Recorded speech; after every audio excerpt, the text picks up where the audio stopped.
नमस्कार दोस्तों, एक और नई वीडियो में आपका स्वागत है।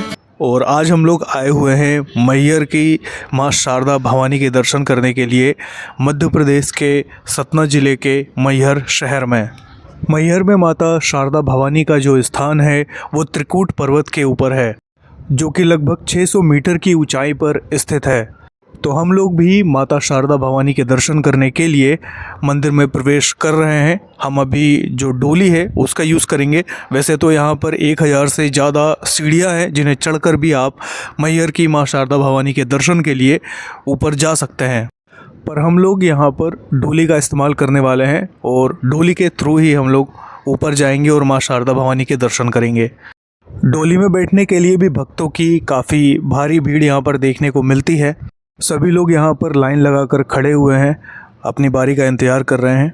यहाँ पर रोपवे में बैठने के लिए काफ़ी लोगों ने लाइन लगाई हुई है और एक एक करके लोग आगे बढ़ते जा रहे हैं। तो हम लोग भी धीरे धीरे आगे बढ़ेंगे और रोपवे से कैसा व्यू दिखाई देता है वो भी मैं आपको आगे दिखाऊंगा। बात करें मैहर माता मंदिर की, जो मैहर रेलवे स्टेशन है वहाँ से जो डिस्टेंस है वो लगभग 5 से 6 किलोमीटर की है। और आप बाय टैक्सी, ऑटो या जो प्राइवेट साधन होते हैं आप उनका इस्तेमाल करके भी मंदिर तक आसानी से आ सकते हैं। अगर आप यहाँ पर आकर रुकना चाहते हैं तो आपको मैहर माता मंदिर के आसपास के क्षेत्र में कई होटल, धर्मशाला वगैरह देखने को मिल जाती हैं, जहाँ पर आप पता करके अपने बजट के हिसाब से स्टे कर सकते हैं। तो रोपवे में बैठने का हमारा भी टर्न जो है वो आ चुका है और हम लोग भी रोपवे में बैठ रहे हैं। और मैं आपको दिखाता हूँ यहाँ से जब रोपवे में बैठ के हम ऊपर जाते हैं तो कैसा व्यू दिखाई देता है। बाहर का नज़ारा कुछ ऐसा है, ये देखिए। और आपको मैं एक चीज़ और बता देता हूँ, यहाँ पर आप रोपवे और सीढ़ी दोनों का इस्तेमाल कर सकते हैं। यहाँ पे जो सीढ़ियाँ हैं उनकी जो संख्या है वो लगभग 1063 यानी कि 1063 स्टेयर्स यहाँ पर बताए जाते हैं। तो आप उनसे भी यहाँ पर आ सकते हैं मंदिर के ऊपर। मैहर की माता शारदा भवानी का ये मंदिर जितना चमत्कारिक है उतना ही रहस्यमय भी है। पुराणों के अनुसार जब माता सती के अंग अलग अलग स्थानों पर गिरे उन्हें शक्तिपीठ कहा जाने लगा। उसी क्रम में यहाँ पर माता सती का जो हार था, उनके गले का हार इस पर्वत पे आके गिरा था, इसीलिए इस स्थान को मैहर के नाम से जाना जाता है। वैसे तो माता का ये स्थान सतयुग से यहाँ पर माना जाता है, लेकिन मंदिर में स्थापित माता की जो मूर्ति है वो 1500 साल पुरानी मानी जाती है। तो हम लोग भी अभी मंदिर की पहाड़ी के ऊपर आ चुके हैं और लाइन में लगे हुए हैं। अभी आप लोग ये देखिए कि आम दिनों में भी मैहर की शारदा भवानी के इस मंदिर में भक्तों की भारी भीड़ देखने को मिलती है। और ऐसा बताया जाता है कि नवरात्रि के समय भक्तों की इतनी भीड़ होती है कि प्रशासन के लिए भी उसे संभाल पाना थोड़ा मुश्किल हो जाता है। तो हम लोग भी लाइन में लगते हुए मंदिर के पास तक पहुंच चुके हैं। मंदिर के पास तो पहुंच गए हैं, लेकिन अभी भी यहाँ पर लाइन लगी हुई है। मैं आपको दिखाता हूँ किस तरह से लोग लाइन में खड़े हुए हैं माता के दर्शन करने के लिए। और दर्शन करने के लिए बहुत कम ही समय मिलता है, थोड़ी सी देर में लोगों को दर्शन करके वहाँ से हटना होता है। देखिए मेरे सामने आपको कितनी लंबी लाइन दिखाई देगी। अभी हम लोग काफ़ी पीछे हैं, लाइन भी लंबी है। और यहाँ पर जगह जगह पे ये भी लिखा हुआ है कि मंदिर के अंदर कैमरा अलाउड नहीं है। तो देखते हैं हम वीडियो अंदर की बना पाते हैं या नहीं। माता के दर्शन के लिए लाइन में खड़े रहने का भी एक अलग ही आनंद है, क्योंकि आपके आसपास के लोग माता के जयकारे लगाते रहते हैं और उससे आपका उत्साह बढ़ता रहता है और आप धीरे धीरे आगे बढ़ते हैं। हम लोग भी मंदिर के काफ़ी करीब पहुँच चुके हैं। जैसे ही अंदर प्रवेश करेंगे उसके बाद माता के दर्शन करेंगे। तो दोस्तों आप लोग भी हमारे साथ साथ माँ शारदा भवानी के दर्शन कीजिए। यहाँ पुजारी जी बैठे हुए हैं और माता शारदा भवानी विराजमान है सामने। मैहर की माँ शारदा भवानी की जो प्रतिमा अभी आप देख रहे हैं, ये प्रतिमा 1500 साल पुरानी मानी जाती है। और माता के इस मंदिर के बारे में एक और जो कथा प्रचलित है वो ये है कि आज भी आल्हा और ऊदल इस स्थान पर माता शारदा भवानी की पूजा करने के लिए आते हैं।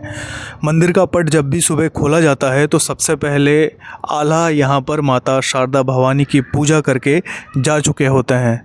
और ये बात हम ऐसे ही नहीं कह रहे हैं, इस बारे में जो मंदिर के पूर्व और वर्तमान पुजारी हैं उन्होंने भी इस बात की पुष्टि की है कि जब भी वो मंदिर के पट खोलते हैं, यहाँ पर आल्हा जी के द्वारा माता शारदा भवानी की पूजा पहले ही की जा चुकी होती है। माता की सेवा में धूप, दीप, फूल ये चीज़ें यहाँ पर चढ़ी हुई पाई जाती हैं।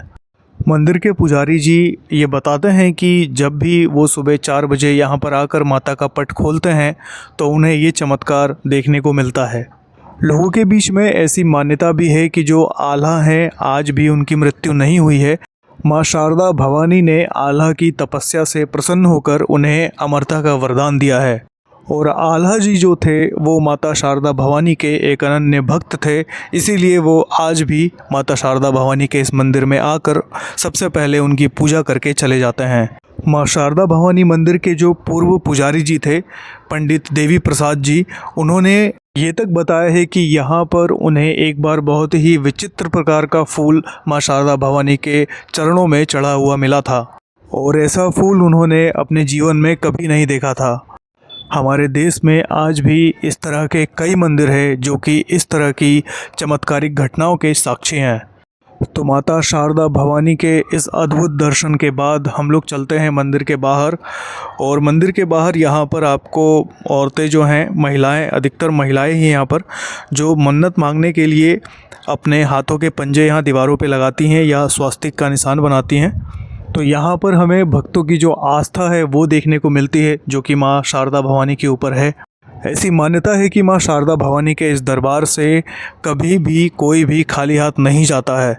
माँ शारदा भवानी यहाँ पर सभी की मनोकामनाएं और इच्छाएं ज़रूर पूरा करती हैं।